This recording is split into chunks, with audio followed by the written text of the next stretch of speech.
पवित्र श्रीमद् भागवत गीता, पवित्र चारों वेद, पवित्र कुरान शरीफ, पवित्र बाइबल, पवित्र गुरु ग्रंथ साहिब, पवित्र कबीर साहिब की वाणी में छुपे हुए गूढ़ रहस्य अर्थात तत्व को जानने के लिए कृपया अवश्य सुनिए जगत गुरु तत्वदर्शी संत रामपाल जी महाराज के मंगल प्रवचन। अब सारे मेले में घूम के और दूसरे रूप में जो केशव बैठा था, मालिक का दूसरा रूप, उसने संदेशा भेजा कि परमात्मा को एक बार यहाँ लिवा लाओ, यहाँ आ जाए, कुछ देर मेरे पास बैठे। उसने जाकर के संदेशा दिया कि आपको आपका मित्र केशव याद कर रहा है, आपकी टेंट में इंतजारी है। उसमें सिकंदर लोधी भी साथ था। परमात्मा हाथी से नीचे उतरे, सिकंदर लोधी भी पौड़ी लगाकर और पहुंच गए वहां पर जहां पर केशव बैठा था। जो ही परमात्मा वहां पहुंचे, कबीर जी एक अपने आप एक तख्त बिछ गया, उसके ऊपर इतने सुंदर सुंदर सुंदर सफेद सफेद कपड़े मलमल जैसे ऐसे सुंदर बिछ गए, गद्दा बिछ गया, चारों तरफ उसका सुंदर कढ़ाई हो रही थी किनारों पर, और उस पर जाकर बैठ गए परमात्मा जच के। बोलो सतगुरुदेव।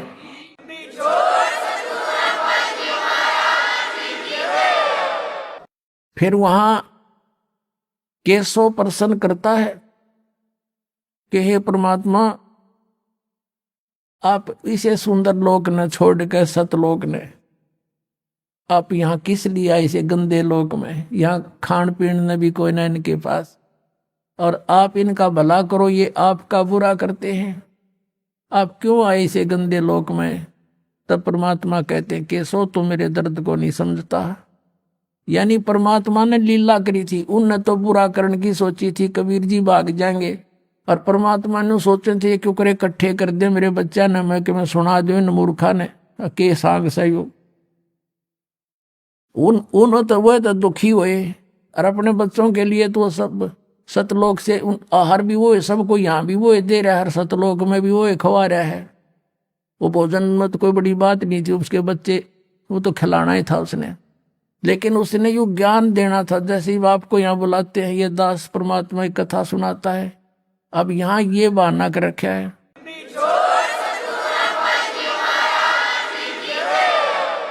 तो परमात्मा ने कहा केशव आप मेरे दर्द को नहीं जानते, ये सब मेरे बच्चे हैं, मेरी आत्मा है, हिंदू मुसलमान जितने हैं, और इस काल ने ये मेरे दुश्मन बना रखे हैं।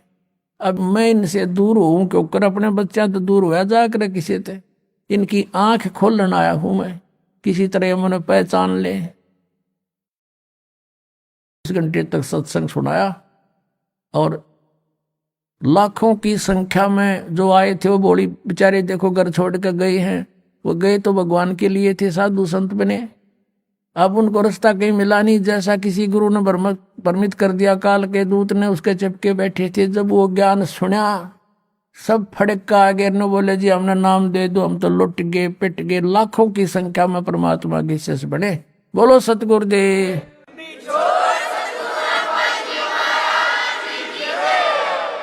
और 3 दिन तक कितनी बार किसी ने भोजन खाया, 2 बार खाओ, 4 बार खाओ, चाहे 10 बार खाओ, इतनी बार दौर और अब असरफी दे रहे थे।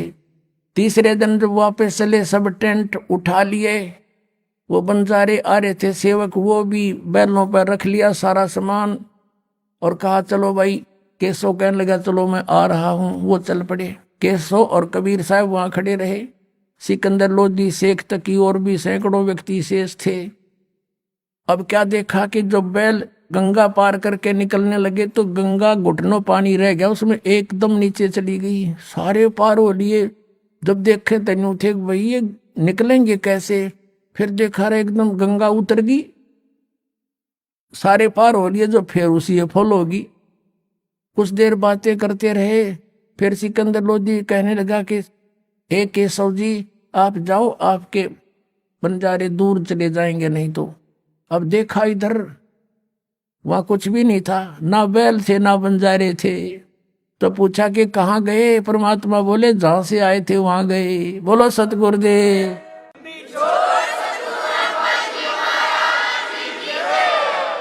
अब कबीर परमात्मा के अंदर वो केसो आला रूप न्यू का न्यू देखते देखते अंदर समा गया। अकेले के कबीर परमात्मा वहां रह गए।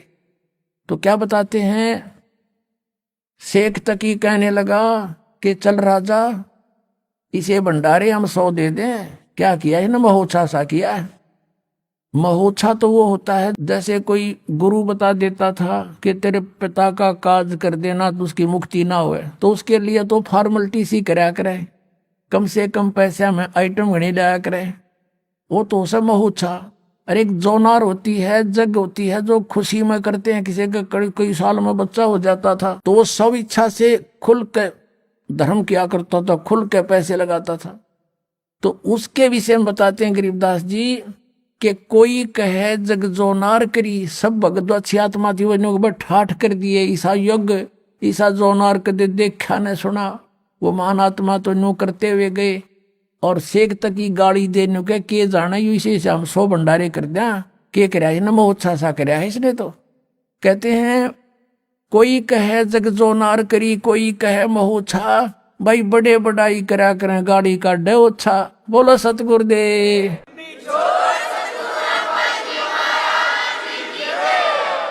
तो परमात्मा कहते साईं इतना दीजिए जिसमें कुटुंब समावे, हम भी भूखे ना रहे अतिथि ना भूखा जावे।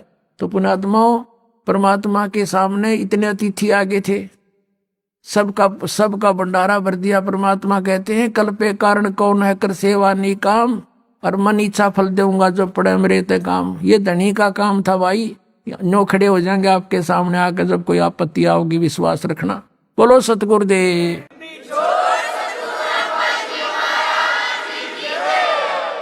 सर्व सृष्टि रचनहार कबीर परमेश्वर जी, ये वही पूर्ण परमात्मा है जिसने सारे ब्रह्मांडों की रचना की है, जो कुल के मालिक हैं, सर्वशक्तिमान है, अमित ओजा है।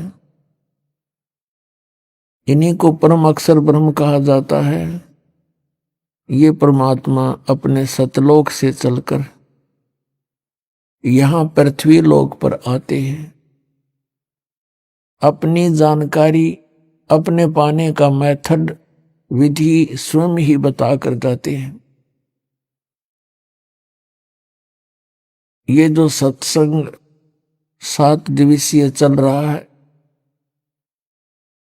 ये उसी उपलक्ष्य में है कि फाल्गुन सुदी द्वादशी यानी फाल्गुन उतरते की दवास दिन के 10 बजे परमात्मा इस पृथ्वी लोक पर एक साधु संत रूप में प्रकट हुए थे। आदरणीय गरीबदास साहिब जी गांव छुडानी, जिला झज्जर, हरियाणा प्रांत, भारतवर्ष में उनको आकर मिले थे। उस अपनी अच्छी आत्मा को, नेक आत्मा को तत्व ज्ञान से परिचित कराया था, अपना सचखंड सतलोक दिखाया था, सभी ब्रह्मांडों की, इन देवों की सतिथि से परिचित करवाया था, और फिर उस आत्मा को वापस पृथ्वी पर शरीर में छोड़ दिया था। उस पुण्यात्मा गरीबदास साहिब जी ने आंखों देखा परमात्मा का सब ऊपर का जो ज्ञान है, आंखों देखा वर्णन किया। गरीबदास साहिब जी ने कहा कि हम देखा सो सच है और सकल परपंच, हमने जो देखा और बताया ये सत्य है, बाकी जो भी आपको ज्ञान प्राप्त है वो व्यर्थ है। ऋग्वेद मंडल नंबर 9 सूक्त नंबर 86 मंत्र 26 और 27 में, ऋग्वेद मंडल नंबर 9 सूक्त 82 मंत्र 1, 2, 3 में, ऋग्वेद मंडल नंबर 9 सूक्त 1 मंत्र 9, 8 और 9 में, ऋग्वेद मंडल नंबर 9 सूक्त 20 मंत्र 1 में, ऋग्वेद मंडल नंबर 9 सूक्त 96 मंत्र 16 से 20 में, ऋग्वेद मंडल नंबर 9 सूक्त 94 के मंत्र 1 में। वैसे तो ढेर सारे मंत्र हैं जो परमात्मा की महिमा को बताते हैं। इन मंत्रों में जो अनुवाद करता है वो उनका स्वयं का जो मानना है कि परमात्मा निराकार है, और वो उनका अनुवाद करता वही है जो परमात्मा को निराकार बताते थे। वो कौन है? महर्षि दयानंद के अनुयायी, उसके चेले, उन्होंने अनुवाद किया हुआ है। और यह मेर मालिक की कि उन्होंने ये यथार्थ अनुवाद कर दिया, जबकि वो भगवान को निराकार मानते, उनका फाइनल फैसला है ये। वो सुनना भी पसंद नहीं करते कोई ये कह दे भगवान नर आकार है, साकार है। और ये खेल मालिक का देखो, उन्हीं के कर कमलों से वेदों का अनुवाद सही यथार्थ करवा दिया। उनको शायद ध्यान भी ना होगा हमने के लिख दिया, क्योंकि परमात्मा बड़े दयालु हैं, उनके हाथ में सब रिमोट है। यदि ये दास अनुवाद करता, दास अनुवाद करेगा वो तो कति 100% सही होगा, ये तो आप सत्य मान लेना। क्योंकि हमने सत्य का सहारा मिला हुआ है, हमारे को सत्य साहेब सच्चे भगवान कबीर परमेश्वर का सिर पर पंजा प्राप्त है, तो हम जो कहेंगे वो सारी ही सच्ची होंगी। लेकिन परमात्मा के बच्चों को इस दास की बात पर इतना विश्वास नहीं हो पाता, क्योंकि उनको ये कहने का अवसर मिल जाता कि रामपाल का किया हुआ अनुवाद कैसे विश्वसनीय हो सकता है, क्योंकि वो संस्कृत भाषा नहीं जानता। और यही बिजली अभी तक गिरी हुई थी। परमेश्वर ने 600 वर्ष पहले ज्ञान दे दिया था, जो वेदों में, पुराणों में, गीता में विद्यमान है, कुरान में विद्यमान है, बाइबल में विद्यमान है। और इन काल के दूतों ने, ऋषि महर्षि ब्राह्मणों ने, काजी और मुल्लाओं ने ये कहकर के परमात्मा को रिजेक्ट कर दिया था कि ये अशिक्षित है, ना ये फारसी जानता, ना उर्दू पढ़ा, ना ये अरबी पढ़ा, और न ही ये संस्कृत भाषा जानता है, तो ये झूठ बोलता है। और ये स्वाभाविक है ये मान लेना कि जो संस्कृत नहीं जानता और वो संस्कृत के सदग्रंथों के बारे में जो बात कहे और उसके विपरीत दूसरे संस्कृत भाषा जानने वाले कहें, तो उसकी बात विश्वास नहीं हो सकता। ऐसा ही बना रहा। आज भी ये ज्यों की त्यों स्थिति रह जाती यदि दास अनुवाद करता और फिर आपको समाज में या भक्तों को देता, तो उनको विश्वास नहीं होता और ये कमजोरी और रह जाती। अब परमात्मा ही होता है, उसमें कोई भी कार्य में त्रुटि नहीं हो सकती। अब इन्हीं के द्वारा लिखवा दिया सच्चाई, अब आपके रूबरू कराते हैं। परमेश्वर ने 600 वर्ष पहले कहा था, परमेश्वर कबीर देव जी ने, कबीर साहब ने, कि वेद मेरा भेद है, मैं ना मिलूं वेदन के माही, और जौन वेद से मैं मिलूं वो वेद जानते नहीं। चारों वेद मेरी महिमा का गुणगान करते, लेकिन मैं उन वेदों में वर्णित विधि से प्राप्त नहीं हो सकता, क्योंकि मेरे पाने की विधि उसमें नहीं है, वो गुप्त रखी है परमात्मा ने। वो लिखी थी सूक्ष्म वेद में, काल ने नष्ट कर दी। फिर परमात्मा उस ज्ञान को देने के लिए स्वयं चल कर आते सतलोक से। अब आपको उन वेद मंत्रों से रूबरू कराते हैं जो उन्हीं के अनुवाद है, और उन्होंने थोड़ा बहुत कोई त्रुटि की भी है तो उससे ही सोल्व हो जाती है प्रॉब्लम। ये देखिएगा, ऋग्वेद ये 9-10 मंडल इकट्ठा ही अनुवाद है। ये कहां से प्रकाशित है ये देखिएगा। सार्वदेशिक आर्य प्रतिनिधि सभा, प्रकाशक हैं सार्वदेशिक आर्य प्रतिनिधि सभा, महर्षि दयानंद भवन, रामलीला मैदान, नई दिल्ली है। ये इनके फोन और फैक्स नंबर है।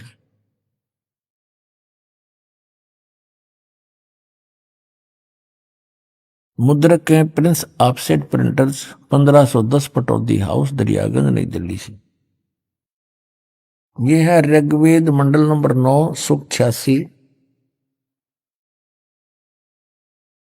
और मंत्र नंबर 26। इसमें क्या लिखा है कि यज्ञ करने वाले यजमानों के लिए परमात्मा, यज्ञ माने धार्मिक अनुष्ठान करने वाले, यजमान माने भक्त, भक्तों के लिए परमात्मा सब रास्तों को सुगम करता हुआ उनके विघ्नों को मर्दन करता है, उनको पवित्र करता हुआ और अपने रूप को सरल करता हुआ वह कांतिमान मैं परमात्मा। यहां इन्होंने क्या कर दिया, ये शब्द है कबीर। हम वह को वह बोलते हैं, जैसे वेदों को वेद बोलते हैं, तो यहां हम इसको कबीर बोलेंगे, कबीर अपनी भाषा में। इन्होंने इसको ऐसे लिख लिया, अर्थ लिख दिया सर्वज्ञ। अब कोई भी कवि सर्वज्ञ नहीं होता। कवि का अर्थ काव्यकार लिख देते तो भी जच जाती, लेकिन महिमा परमात्मा की चल रही है तो यह कवि शब्द है, इसका अर्थ है कबीर देव। विद्युत के समान क्रीड़ा करता हुआ वर्णीय पुरुष को प्राप्त होता है, यानी श्रेष्ठ भगत को, आत्मा को प्राप्त होता है। अब इस कबीर देव का कंसेप्ट क्लियर करना पड़ेगा। अब जैसे महर्षि दयानंद ने यजुर्वेद के अध्याय नंबर 36 के मंत्र नंबर 1 में यजु शब्द है, यजु, और उसका अर्थ क्या है यजुर्वेद, वो बिल्कुल सही किया। क्योंकि यदि यजु का अर्थ कर दे कुछ और महिमा है यजुर्वेद की, तो उस यजुर्वेद की महिमा वहां अगर अर्थ कर देने से सारा सेंटेंस गलत हो जाता है, समझ ना आवे क्या कहना चाहे है। तो इन्होंने यहां गड़बड़ ऐसी ही कर दी, कबीर देव को का अर्थ कर दिया। लिखना था कबीर देव, हम उसको कबीर साहब कह देते हैं, देव माने परमात्मा।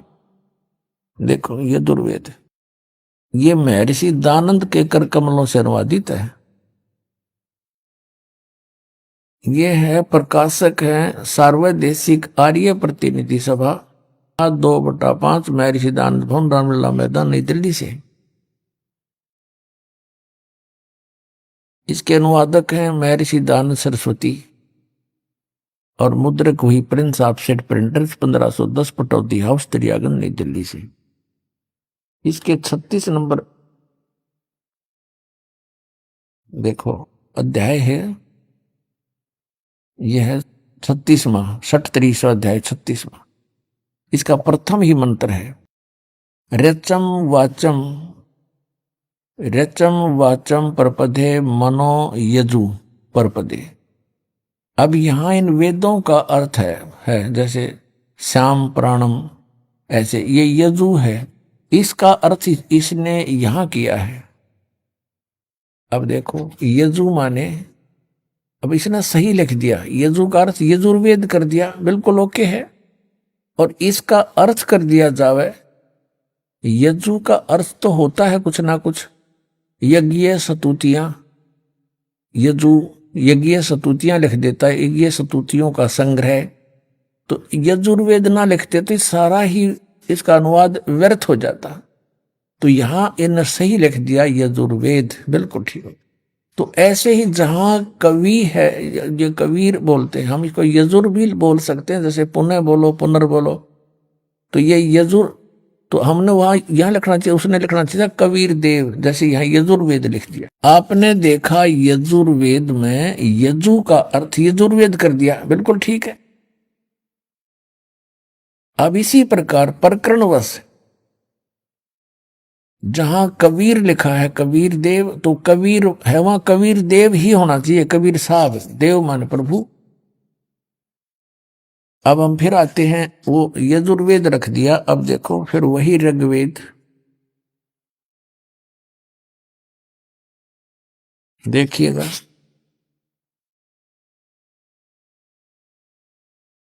अब हम फिर ऋग्वेद पर आ गए हैं। ये ऋग्वेद और वही ऋग्वेद है ये।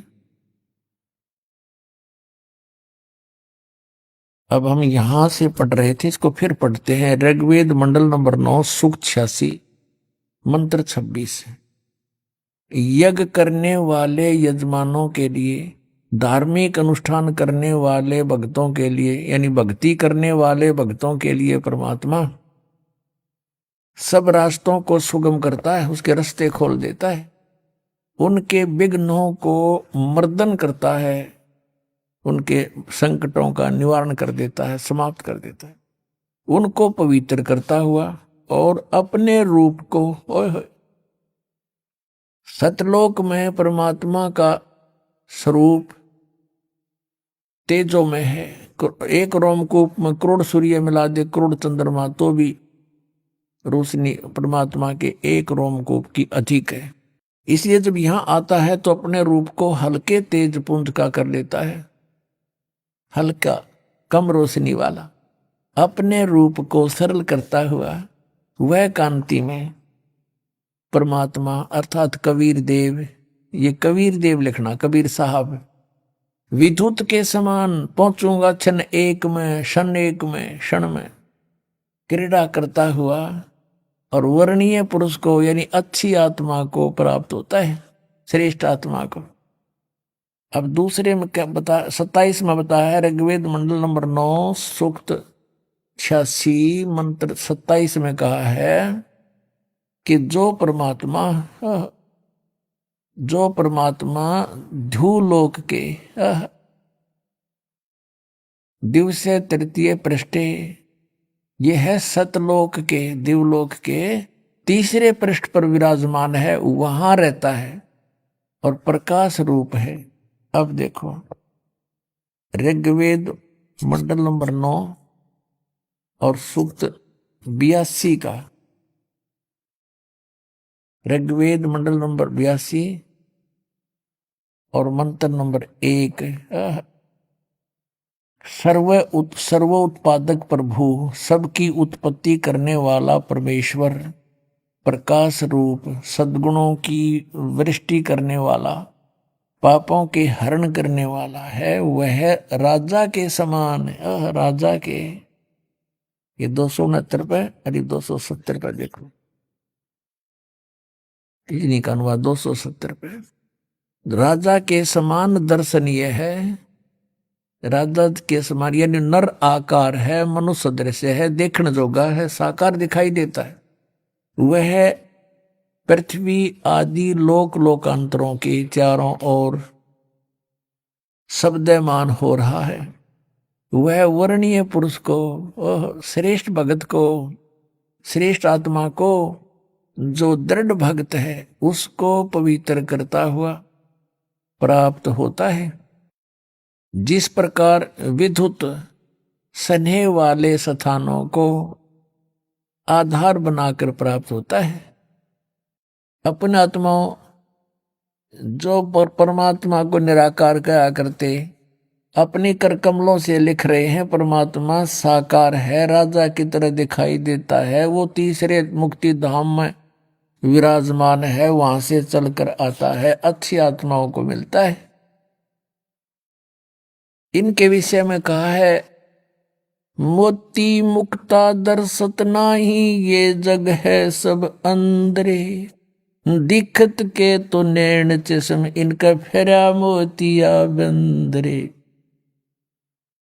जिसका मोतिया बंद हो जाना आंखों में, उनकी आंख तो ऐसी लगती है जैसे स्वस्थ हैं, इनका कोई डिफेक्ट नहीं और उनको दिखता कति नहीं।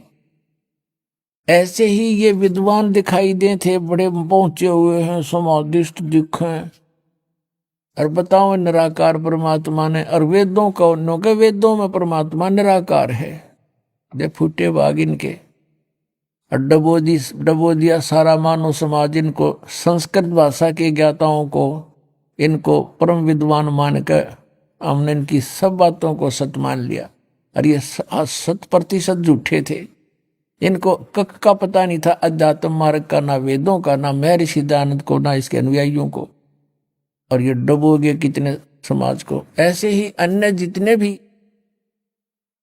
आज तक के ऋषि महर्षियों के विचार हैं, आप पढ़ कर देख लो, सुन कर देख लो, परमात्मा को निराकार बताते हैं।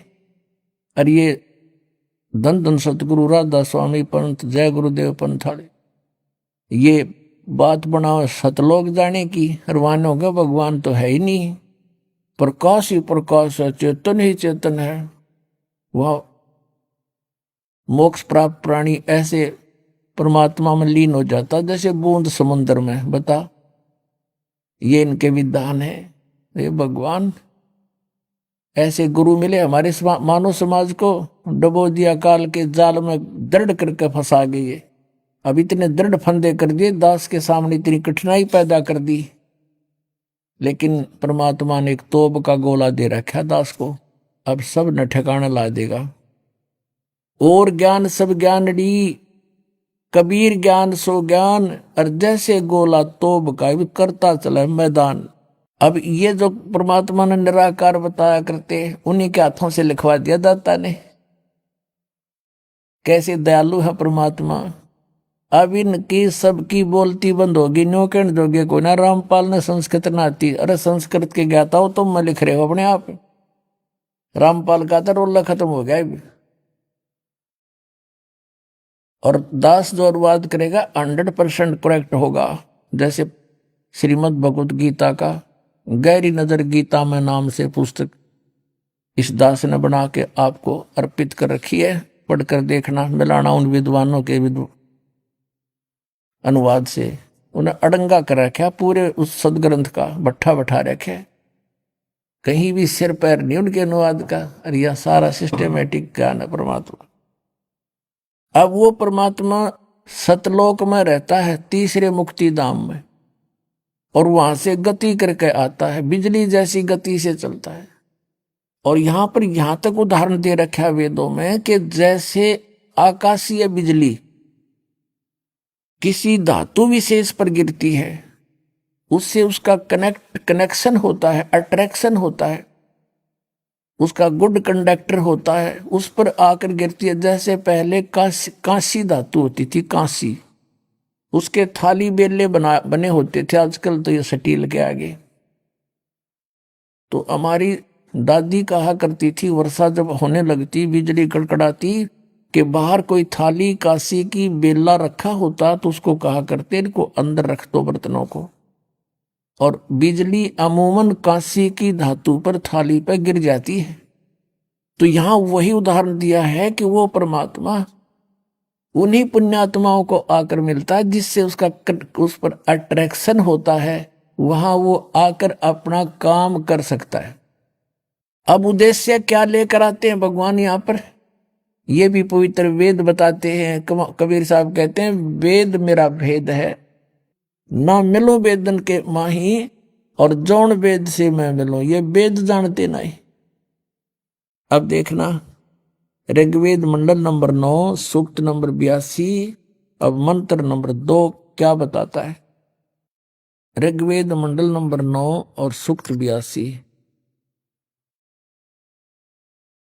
अब हमने एक पढ़ लिया कि इसमें स्पष्ट किया है कि जो सबका उत्पन्न करने वाला सर्वोत्पादक यानी कुल का मालिक, वो प्रकाश रूप, कुल का मालिक परमात्मा प्रकाश रूप सद्गुणों की वृष्टि करने वाला और पापों को हरण करने वाला, हमारे पाप नाश करता है। वह राजा के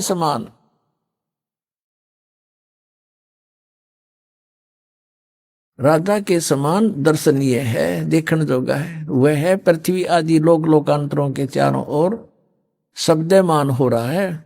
वह वर्णीय पुरुष को यानी अच्छी आत्मा को, जो दृढ़ भक्त है, उसको पवित्र करता हुआ प्राप्त होता है। और कैसे प्राप्त होता है? जिस प्रकार विद्युत आकाशीय बिजली सने वाले स्थानों को आधार बनाकर प्राप्त होता है, यानी उस धातु पर ही गिरता है जिस पर वो आ सकती है।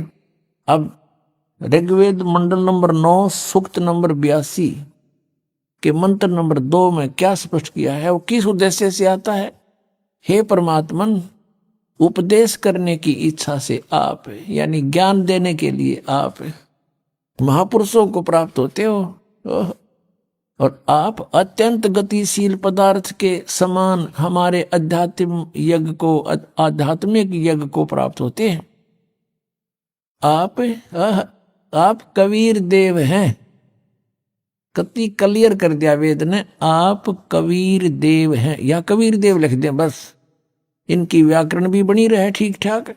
आप कबीर देव हैं। सर्वज्ञ तो परमात्मा ही हो सकता, कवि नहीं हो सकता, जैसे ये कवि का अर्थ मानते हैं। शुद्ध स्वरूप हैं। हमारे पापों को दूर करके हे सोम, हे अमर परमात्मा हमको सुख दे। और ऋग्वेद मंडल नंबर 9 सूक्त 82 मंत्र 3 में, पवित्र यज्ञों में रक्षा से आप प्राप्त होते हैं। पृथ्वी आदि लोक लोकांतरों में गति करते हुए सर्वव्यापक नहीं आप है। आप स्वयं गतिशील होकर वहां से चलकर विराजमान होते हैं। अपने आत्माओं परमात्मा को पहचानना कितना आसान हो गया, कितना इजी हो गया। हम वेदों को एक श्रेष्ठ ग्रंथ मानते हैं और हैं भी, और वेदों में परमात्मा के गुण लिखे हैं, और वेदों का काम क्या, और वेद उस परमात्मा का लीलाओं का वर्णन करते हैं। वो कैसी लीला करता है, वो कौन है, उसका नाम क्या है,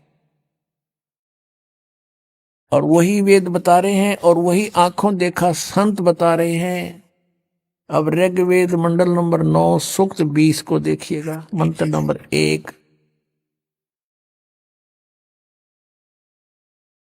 ऋग्वेद मंडल नंबर 9 और सूक्त 20, इसका मंत्र नंबर 1। इसमें सीधा लिखा है कबीर देव। कबीर देव, अब यहां इन्होंने कर दिया वह परमात्मा। कबीर देव का लिख दिया मेधावी है, यहां लिखना था वो कबीर देव है। वह परमात्मा कबीर देव है, सबका रक्षक है, विद्वानों की तृप्ति के लिए ज्ञान देता है, वो ज्ञान देने के लिए आता है, सहनशील है, संपूर्ण दुष्टों को संग्राम में तिरस्कृत करता है, वो कबीर देव है। अपना आत्मा, आज सत्संग के अंदर आप सुन रहे थे, सुबह भी सुना, कल भी सुना, कि वो परमात्मा 3 सतिथि में 3 शरीर होते हैं उस परमात्मा के, 3 टाइप के। एक सतिथि तो उनकी सतलोक में रहते हैं, वो स्थिर हैं, तेजो में शरीर, 1 रोमकूप में करोड़ सूर्य करोड़ चंद्रमा मिला दे, 1 रोमकूप कितनी शोभा है, इससे भी अधिक रोशनी। और दूसरा वो शिशु रूप धारण करके जब आते हैं, प्रत्येक युग में एक लीला ऐसी करते हैं, और एक जनसाधारण की तरह बड़े होते हैं। बचपन से ही वो अपना ज्ञान प्रचार शुरू कर देते हैं, बड़े बड़े विद्वानों के छक्के छुड़ा देते हैं। और जब वो परमात्मा शिशु रूप धारण करके आते हैं और उनको कोई निसंतान दंपत्ति उठा ले जाता है, फिर वो दूध यहाँ का कुछ ग्रहण नहीं करते, फिर कंवारी गायें के दूध से उनकी परवरिश होती है। और ये भी वेद बताते हैं। और यही कबीर परमात्मा आए थे जब 25 दिन के हो गए थे, बालक रूप में कमल के फूल पर प्रकट हुए थे सतलोक से आकर के, और वहां से नीरू नीमा नामक एक जुलाहा दंपत्ति उठा ले गए थे। परमात्मा 25 दिन के हो गए थे, कुछ भी अन्न आहार नहीं किया था। और तो उस समय कंवारी गायें लाई गई थी, और उस कुंवारी गाय को ने दूध दिया जो परमात्मा ने दूध पिया था। कबीर साहब ने 600 वर्ष पहले ये लीला मालिक करके जा चुके थे। अब वेद उसका समर्थन कर रहे हैं कि भगवान वो है जो ऐसी लीला करता है। ये नीरू नीमा कौन थे? नीरू नीमा उसी जन्म में ब्राह्मण थे। गौरी शंकर नाम था नीरू का, सरस्वती नाम था इस नीमा का। और ये भगवान शिव के बहुत अच्छे भक्त थे, शिव पुराण की कथा किया करते थे, और कथा से जो भी उनको पूजा मिलती थी उससे अपना निर्वाह चलाते थे। और वो कोई एक्स्ट्रा किसी को गुमराह नहीं करते थे। वहां के काशी के आसपास के गांव के व्यक्ति उनको बहुत चाहते थे, उनसे ही कथाएं कराते थे। अन्य जो स्वार्थी ब्राह्मण थे, गुमराह करने वाले, वो इस चीज से परेशान थे कि लोगों का अट्रैक्शन अब इस गौरी शंकर की तरफ अधिक होता जा रहा है। उसे ईर्षा करते थे, जगह जगह जाकर उसकी बुराई करते थे, लोगों को उनसे दूर रखने की चेष्टा करते थे। इस बात का ज्ञान था मुसलमानों के काजी और मुल्लाओं को। उन्होंने सोचा कि ये हिंदू धर्म का ज्यादा प्रचार कर रहा है गौरी शंकर, इसको जबरदस्ती मुसलमान बना दिया, इसके घर पर पानी छिड़क दिया अपना जूठा करके मुसलमानों ने, इसके मुंह में, दोनों के मुंह में डाल दिया। उधर से हिंदू देख रहे थे, वो ब्राह्मण जो उनके विरोधी थे गौरी शंकर के, वो भी वहां देख रहे थे। उनको सबको पता चला तो कह दिया कि बाई फोर्स कह दिया कि वो मुसलमान बन गया, मुसलमान बन गया, इसको निकाल दो, जाति से, धर्म से निकाल दिया, गंगा में स्नान करना बंद करवा दिया, सब शास्त्र छीन लिए। अब वो विवश हो गया गौरी शंकर, निर्वाह उसका बंद हो गया।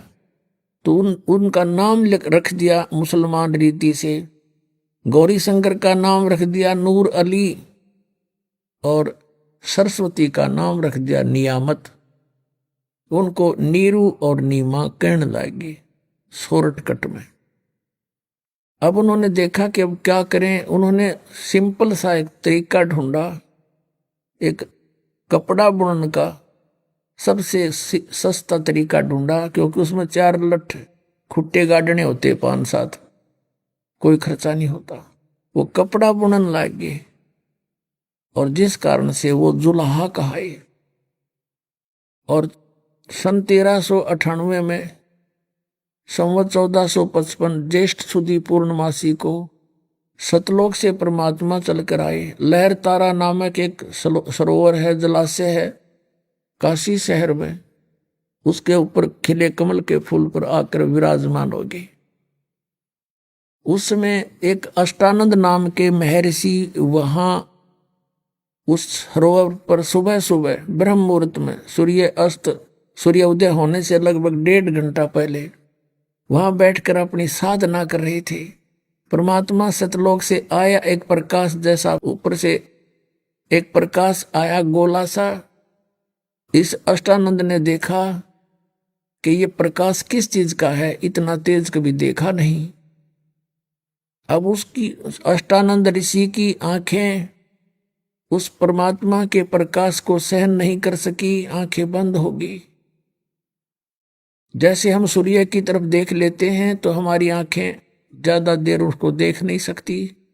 आंखें जब बंद करते हैं तो सूर्य का प्रकाश रहित हल्के प्रकाश का आकार दिखाई देता है। ऐसे जब अष्टानंद जी ने आंखें बंद की, उसमें एक बालक रूप दिखाई दिया। पहले तो प्रकाश पुंज दिखाई दे था, और जब आंखें बंद की तो एक बालक रूप दिखाई दिया, शिशु रूप। दोबारा तुरंत आंख खोली, देखा क्या कि वो प्रकाश एकदम एक बार तो पूरे तालाब पर फैल गया। कमल के फूल का पत्ता पत्ता डंठल भी और उनके ऊपर उसकी रेखाएं भी नजर आने लगी, और फिर एक कोने में जाकर सिमट गया। अष्टानंद जी ने सोचा था कि ये कैसा प्रकाश देखा मैंने, ये मेरी कोई भक्ति की उपलब्धि है या मेरा कोई भ्रम है।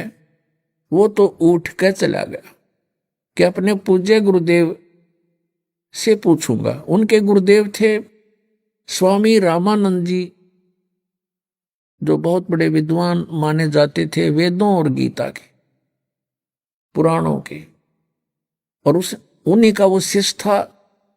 अपने गुरु रामानंद जी से पूछा कि स्वामी जी, आज मैंने साधना काल में सुबह सुबह लहर तारा तालाब के ऊपर से एक तारा सा टूटा, बहुत तेज प्रकाश, बहुत जबरदस्त प्रकाश का एक गोला सा आया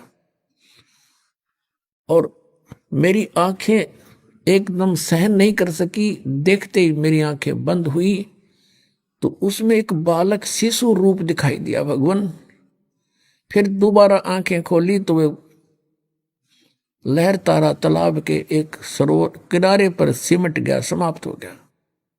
फिर मैं कुछ नहीं देख सका। आपसे समाधान चाहता हूं, ये मेरी कोई भक्ति की उपलब्धि है या कोई मेरा भ्रम है। रामानंद जी को जैसा ज्ञान था अपने शिष्य का समाधान इस प्रकार किया कि बेटा, जब अवतार लोग आते हैं ना ऊपर के लोगों से, वो ऐसे ही लक्षण होते हैं। तारा ऐसा टूटता है और वो किसी माँ के गर्भ में जन्म लेंगे, बालक रूप में कुछ ही दिनों में आ जाएंगे, यहाँ कोई अपना लीला करेंगे। अब शिष्य संतुष्ट हुआ, गुरुदेव को ने जैसा कहा। अब इन महापुरुषों को इतना ही ज्ञान था कि भगवान जैसे ये श्री राम, श्री कृष्ण,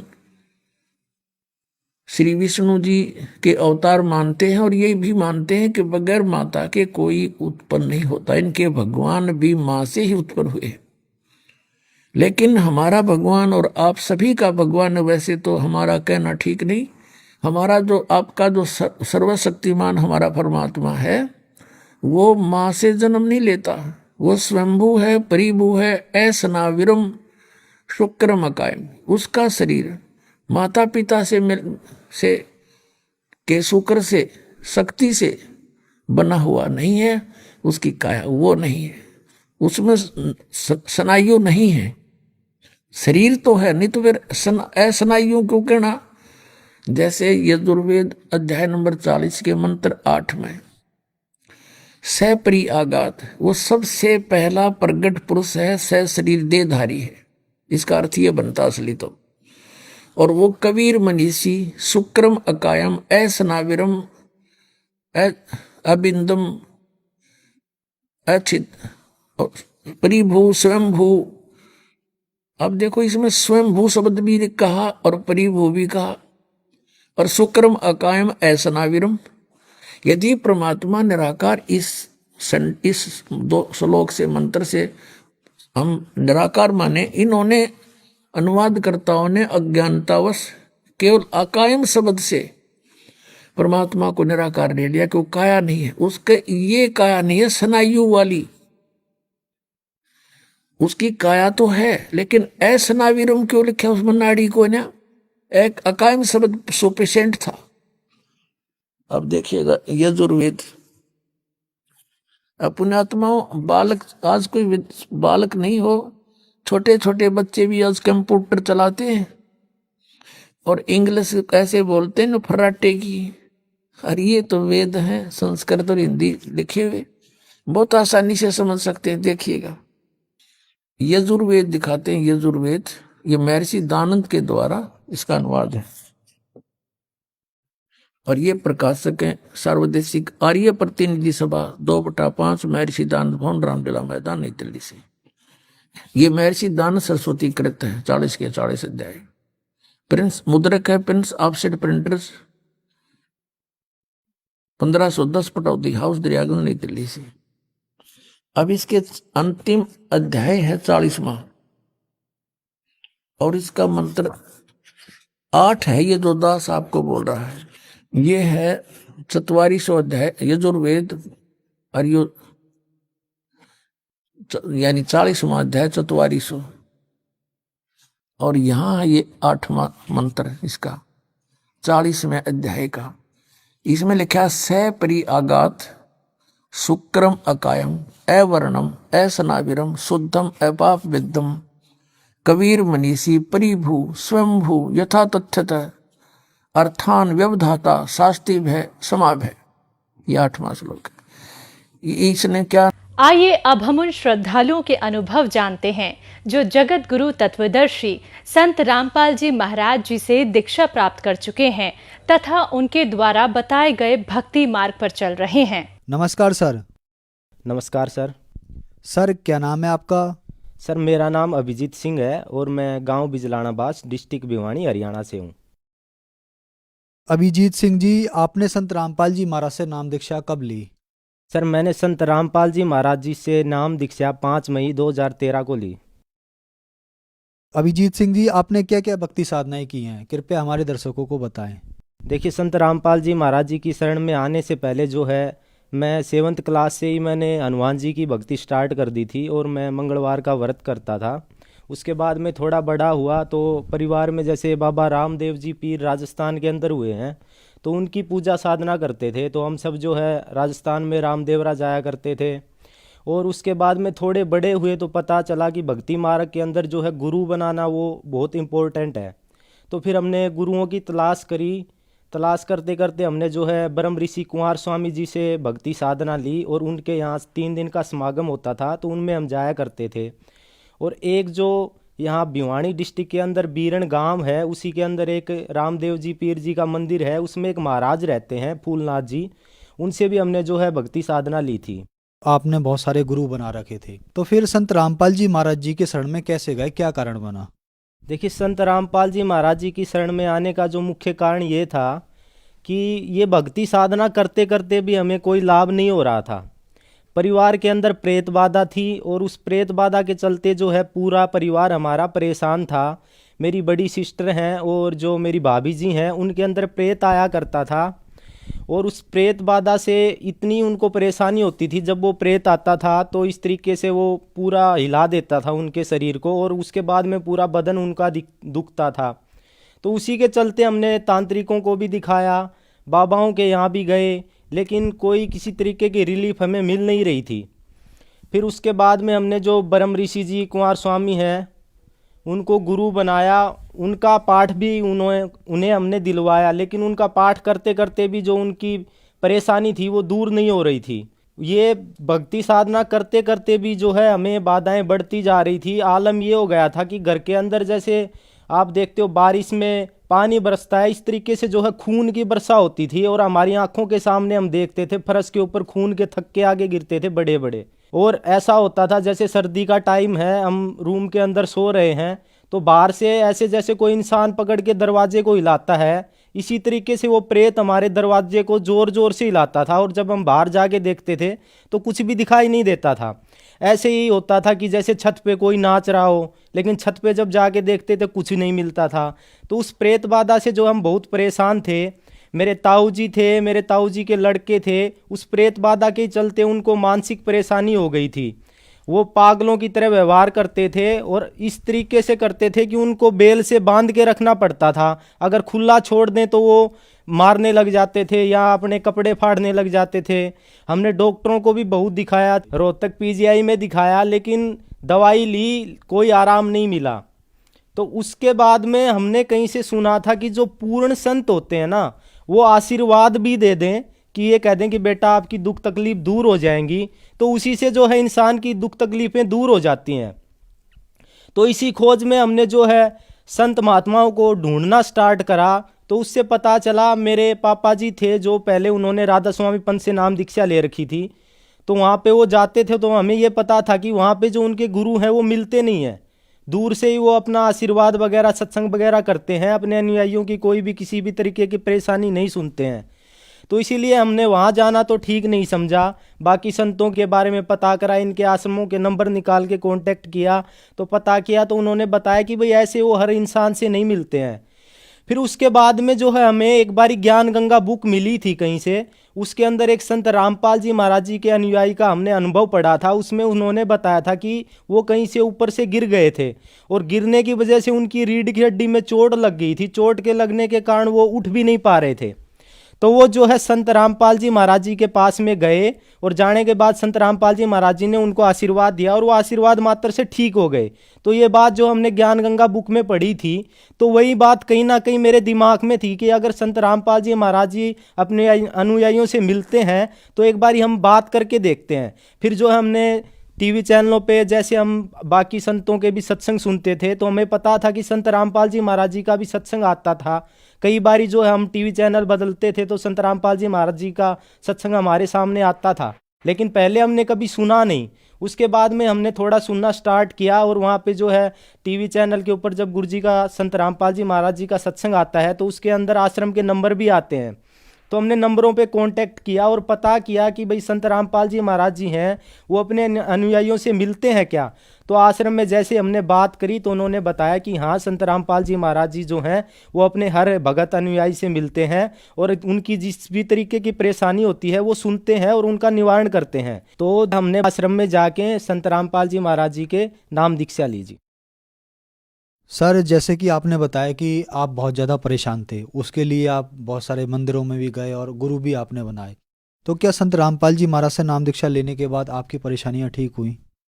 देखिए, जैसे हम आश्रम में नाम दीक्षा ली, वहाँ पे भक्तों ने हमें बताया अगर आपको किसी भी तरह की परेशानी है तो आप गुरुदेव जी से जो है संत रामपाल जी महाराज जी से प्रार्थना करना और वो जो है आपकी प्रार्थना सुनेंगे। तो हम दर्शनों के लिए संत रामपाल जी महाराज जी के पास में गए और हमने जो है हमारी प्रार्थना लगाई कि गुरुजी, हमारे परिवार में ऐसे ऐसे दिक्कत है। तो परमात्मा ने जो है सिर पे हाथ रखा और हाथ रख के गुरुजी ने आशीर्वाद दिया, बोले बेटा पूरे परिवार को नाम दीक्षा दिलाओ, आपकी सारी परेशानी दूर हो जाएगी।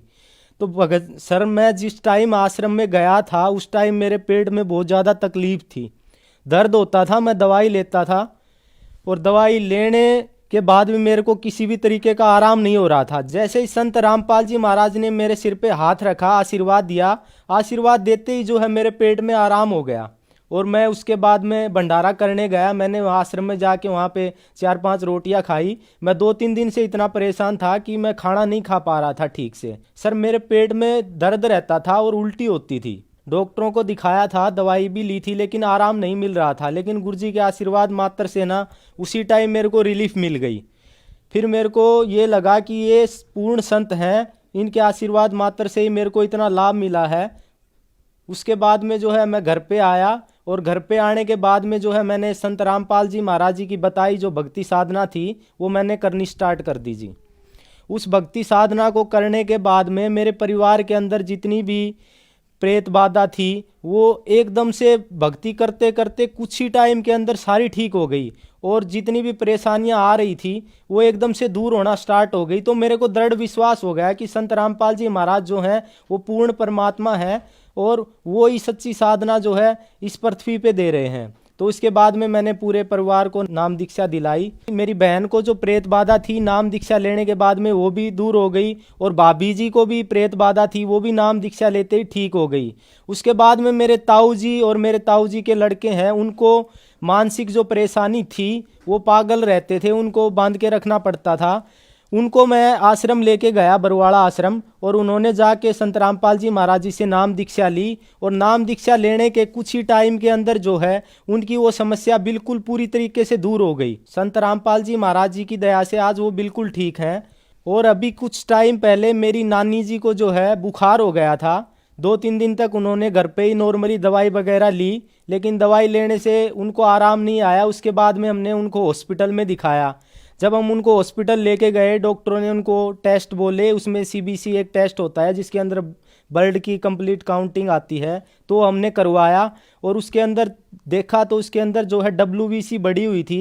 तो डॉक्टरों ने बताया कि इनकी WBC बढ़ी हुई है। जो चीज़ 4000 से लेके 11000 तक नॉर्मली होती है उसकी रेंज उस टाइम पे 15000 के आसपास हो चुकी थी। तो डॉक्टरों ने बोला इसी की वजह से जो है इनको बुखार आ रही है। फिर उन्होंने बोला कि हॉस्पिटल के अंदर इनको एडमिट करना पड़ेगा। तो हमने जो है उनको हॉस्पिटल में एडमिट करवा दिया।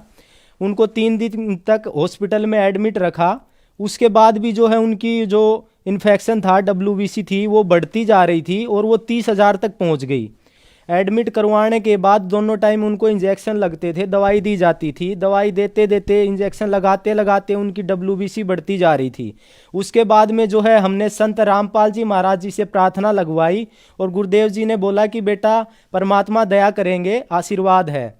उसके बाद में गुरुजी ने जो हमें आशीर्वाद दिया, प्रार्थना लगवाई, उसके लगवाते ही नानी जी को अगले दिन से ही बुखार आना बंद हो गया और इन्फेक्शन जो है वो घटना स्टार्ट हो गया। अगले दिन जब उनकी रिपोर्ट करवाई तो जो इन्फेक्शन 30,000 था वो इन्फेक्शन 25,000 हो गया, यानी कि 5,000 घट गया अगले दिन ही। तो परमात्मा की दया से 2-3 दिन में वो बिल्कुल नॉर्मल हो गई और आज गुरु जी की दया से, संत रामपाल जी महाराज जी की दया से वो बिल्कुल ठीक है जी। यहाँ पे अगर किसी भाई को यकीन ना हो तो ये मेडिकल रिपोर्ट आप देख सकते हो। इसके अंदर जब हमने रिपोर्ट स्टार्टिंग में करवाई थी तो ये WBC हैं, ये बढ़ी हुई हैं 30,000 हैं। और उसके बाद में संत रामपाल जी महाराज जी से जो हमने प्रार्थना लगाई, ये उसके बाद की रिपोर्ट है। ये 4,000 से 11,000 के अंदर इनकी नॉर्मल रेंज होती है। तो आप देख सकते हो अब इस रिपोर्ट में जो है बिल्कुल नॉर्मल हो चुकी हैं। गुरु जी संत रामपाल जी महाराज जी की दया से आज मेरी नानी जी हैं जो बिल्कुल स्वस्थ हैं। संत रामपाल जी महाराज जी की जो है विशेष रजा है, जो भी उनके अनुयायी होते हैं उनके ऊपर परमात्मा की एक दया होती है। वो किसी भी तरीके का कोई नशा नहीं करते। मेरे परिवार के अंदर जो है मेरे पापा जी हैं वो ड्रिंक करते थे और मैं भी कभी कभार सिगरेट वगैरह पी लिया करता था। मेरे परिवार में मेरे भाई जी हैं, ताऊ जी के लड़के हैं, वे सभी जो है बीड़ी सिगरेट हुक्का ये पीते थे। आम बात थी परिवार के अंदर पीना। लेकिन संत रामपाल जी महाराज जी से नाम दीक्षा लेने के बाद परमात्मा की ऐसी रजा हुई, सभी ने जो है नशा छोड़ दिया। आज मेरे परिवार के अंदर कोई भी किसी भी तरीके का नशा नहीं करता। सभी जो है नशा मुक्त हो चुके हैं संत रामपाल जी महाराज जी की दया से। दास जो है आश्रम के अंदर जैसे समागम होता है, सत्संग होता है, तो मैं यहाँ भंडारे में सेवा करवाने आता हूँ और आश्रम में 2-3 दिन तक यहीं रुकता हूँ। तो एक बारी जो है भंडारे का जो स्टोर रूम है उसके अंदर हम सो रहे थे और स्टोर रूम के अंदर चीनी के कट्टे ऊपर, जैसे छत तक 12 फुट की छत होती है, ऊपर तक हमने चीनी के कट्टे लगा रखे थे, ढांग लगा रखी थी उनकी। तो हम वहाँ पे लेटते थे, डेली वहीं पे सोते थे। तो एक दिन हम वहाँ पे सो रहे थे, रात के 12 बजे के आसपास की बात है, हम 3 भगत लेटे हुए थे। तो हमारे अंदर ऐसे ही गुरुजी ने अंदर से प्रेरणा करी कि चलो चाय पी के आते हैं रात को 12 बजे। तो हम तीनों जो है रात को 12 बजे उठ के चाय पीने, चाय राम लेने आ गए। और जैसे हम चाय राम पी के अंदर गए, वो चीनी के कट्टों की जो ढांग थी वो हमारे बिस्तर के ऊपर गिरी हुई थी पूरी की पूरी। तो ये संत रामपाल जी महाराज जी की ही दया थी। अगर हम वहाँ पे सोए हुए होते, लेटे होते, तो पूरे कट्टे हमारे ऊपर ही गिरने थे। लेकिन गुरुजी ने जो है हमें पहले ही ऐसी प्रेरणा करी, हम वहाँ से उठ के चले गए और परमात्मा ने जो है हमें किसी भी तरीके का कोई भी नुकसान होने से बचा लिया।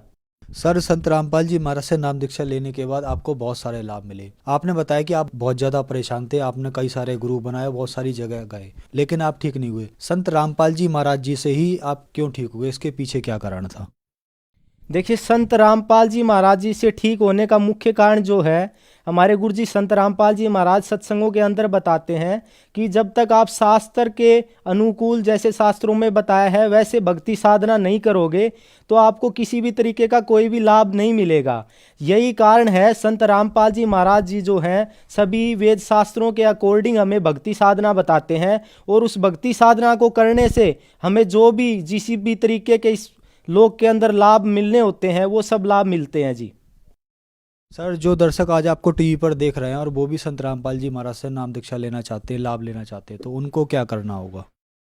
सर, संत रामपाल जी महाराज जी से लाभ लेने के लिए सबसे पहले जो है आप संत रामपाल जी महाराज जी के सत्संगों को एक बारी सुने, उनकी पुस्तकें जो लिखी हुई हैं उनको पढ़ के देखें कि संत रामपाल जी महाराज हमें बता क्या रहे हैं। उसके बाद में उनका जो ज्ञान है वो समझें, और ज्ञान समझने के बाद आप संत रामपाल जी महाराज जी से नाम दीक्षा लें। तो जिस भी तरीके के हमें आज लाभ हुए हैं वही लाभ आपको होंगे। किसी भी तरीके की कोई भी परेशानी हो, आप संत रामपाल जी महाराज जी से नाम दीक्षा लो और मर्यादा में रह के भक्ति करो। भक्ति करने मात्र से ही जो है आपके सारे दुख तकलीफ जो है दूर हो जाएंगे। अभिजीत जी, हमारे चैनल पर अपने अनुभव बताने के लिए आपका बहुत बहुत धन्यवाद। जी सत साहब।